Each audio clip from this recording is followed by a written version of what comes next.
Telugu YouTube ఛానల్లో మీ వ్యాపార ప్రకటనల కోసం 9154949554 కి కాల్ చేయండి. గత 10 రోజులుగా పూరీ క్షేత్రంలోని రత్నభండార్ గురించి ఆసక్తికర విషయాలను చూస్తూనే ఉన్నాం. నాగబంధం ఉందని, పాములు కాపలా కాస్తూ ఉన్నాయని, రకరకాల కథనాల నడుమ 46 ఏళ్ల తర్వాత గది తలుపులు తెరిచారు. గత ఆదివారం రహస్య గదిని తెరిచినా సమయం మించిపోవడంతో అందులోని జగన్నాథుడి సంపద తరలింపు సాధ్యం కాలేదు.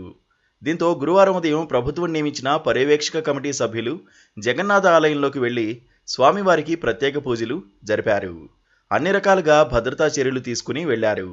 కానీ అవేవి అవసరం లేకుండానే రహస్య గదిని తెరిచి స్వామివారికి సంబంధించిన ఆభరణాలు, విలువైన వస్తువులను పెట్టెలు, అల్మారాల నుంచి తీసి స్ట్రాంగ్ రూమ్కి భద్రంగా తరలించారు.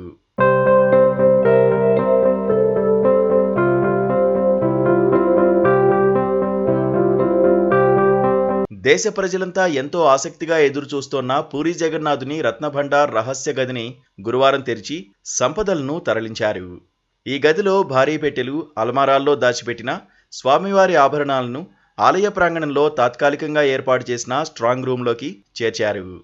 జస్టిస్ బిశ్వనాథ్ రథ్ అధ్యక్షతన ఏర్పాటు చేసిన 11 మంది సభ్యుల కమిటీ గురువారం ఉదయం 9:51 రత్నభాండాగారం తెరిచింది. అప్పటి నుంచి సంపద తరలింపు ప్రక్రియ సాయంత్రం వరకు దశల వారీగా కొనసాగింది. ఈ సందర్భంగా ఆలయం వద్ద భారీ భద్రతను ఏర్పాటు చేసిన అధికారులు ఉదయం 8 గంటల నుంచి భక్తులకు ప్రవేశాలు నిలిపేశారు. రత్నభాండారులో సర్పాలు ఉంటాయనే అనుమానంతో స్నేక్ హెల్ప్ లైన్, ఓడ్రాఫ్ జవాన్లను సిద్ధం చేశారు. లోపలికి హైమాస్ట్ లైట్లు, గ్యాస్ కట్టర్లు, ఆక్సిజన్ సిలిండర్లు తీసుకువెళ్లినా వాటి అవసరం పడలేదని అధికారులు తెలిపారు. సంపదను తరలించిన అనంతరం సాయంత్రం జస్టిస్ రథ్, శ్రీక్షేత్ర పాలనాధికారి అరవింద పాడి మీడియాకు వివరాలను వెల్లడించారు. తమకు అప్పగించిన పనిని పూర్తి చేశామని చెప్పారు. రహస్య గదిలో 2 చెక్క, 1 ఇనుముతో చేసిన 3 భారీ పెట్టెలు, 4 భారీ సైజు అల్మారాలు ఉన్నాయని తెలిపారు.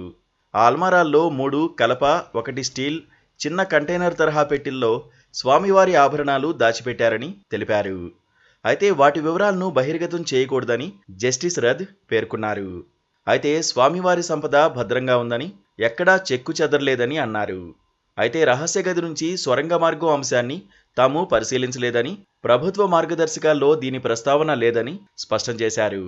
సొరంగ మార్గం, మరిన్ని రహస్య గదులను లేజర్ స్కానింగ్ సాయంతో అన్వేషించాలంటే ప్రభుత్వ అనుమతి అవసరమని ఆయన చెప్పారు.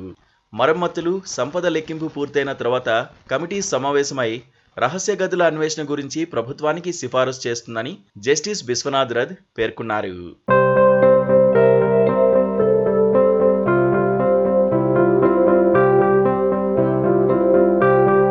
Please subscribe to KTV Telugu. KTV Telugu. KTV Telugu. KTV Telugu channel.